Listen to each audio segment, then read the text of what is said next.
completed in 1901. It is the double cantilever bridge.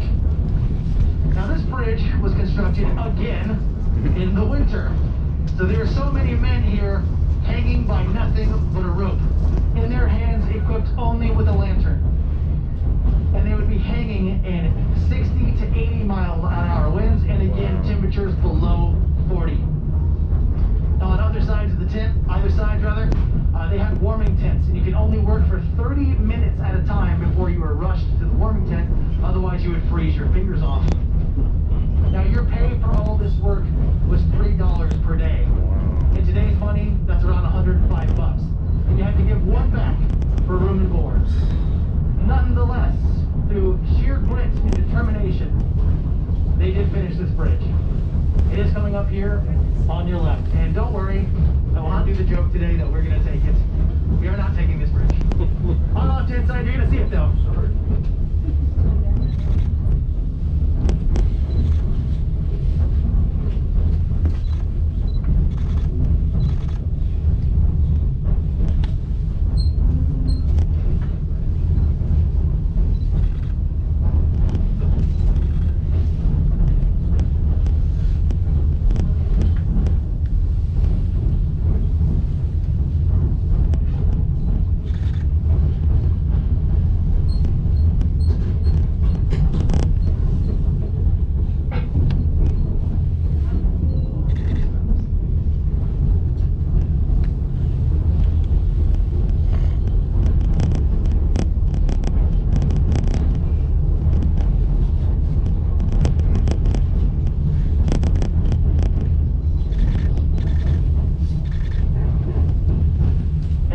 Go over the bridge here, over the headwaters of the Skagway River. There's going to be a great shot of the river flowing below us.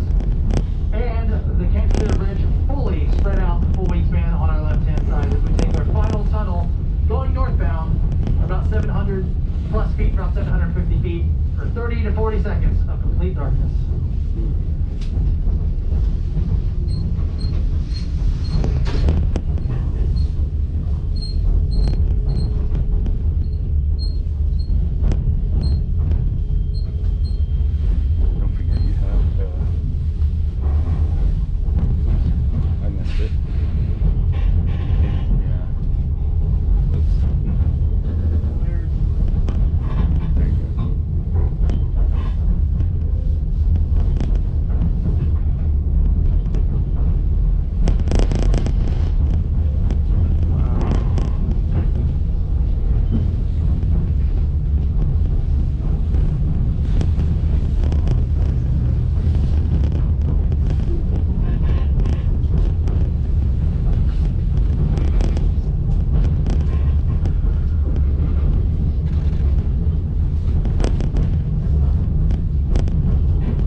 my own knowledge, the trail of 98 is slightly wider than the aisle in your train car.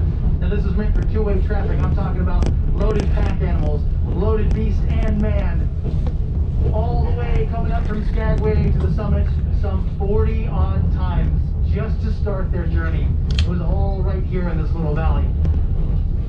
But I'm talking about doctors, lawyers, toy makers, anything but seasoned adventurers here. So they're having quite the time making their way all the way up to the summit. And again, they are being guarded by the mounted police, or the Mounties. I'm sure you've heard of them. But I ain't talking about no Dudley Do right here. I'm talking about men who are armed to the teeth with Maxim machine guns. That's one of the first repeating rifles ever created, so they meant business. Once you finally got your 1,800 pounds, your year's worth of supply, your ton of goods, whatever you wanted to call it, past the mounted police, you still had 20 more miles of hiking through the marshlands of the Fraser Valley, sometimes called the Tormented Valley. And you're trying to make it to Lake Bennett. Well, why is Lake Bennett important? It's a huge tributary of the Klondike River, because that's where the gold was. So all you had to do after all that hiking and all that gear moving was build your own boat at Lake Bennett that had to hold you, your ton of goods, or if you had a partner, their ton of goods as well, and you would float your way 550 miles to the Dawson City gold fields. Not exactly experienced boat builders.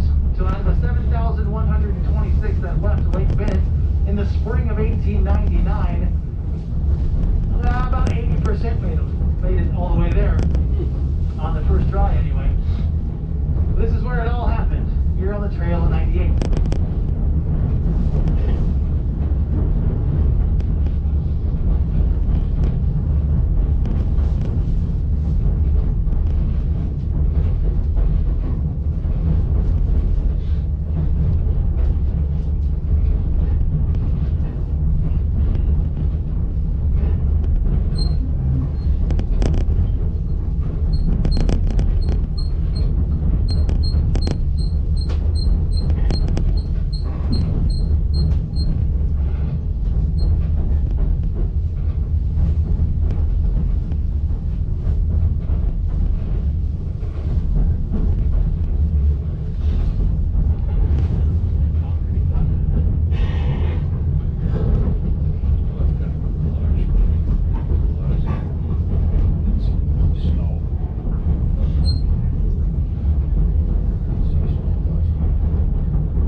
left-hand side above us, above the train cars, we'll be able to see the actual monolith, or the obelisk, that separates the United States from Canada. It's going to be above the train cars there, left-hand side. It's going to look pretty far up to see it. Should be crossing us right now.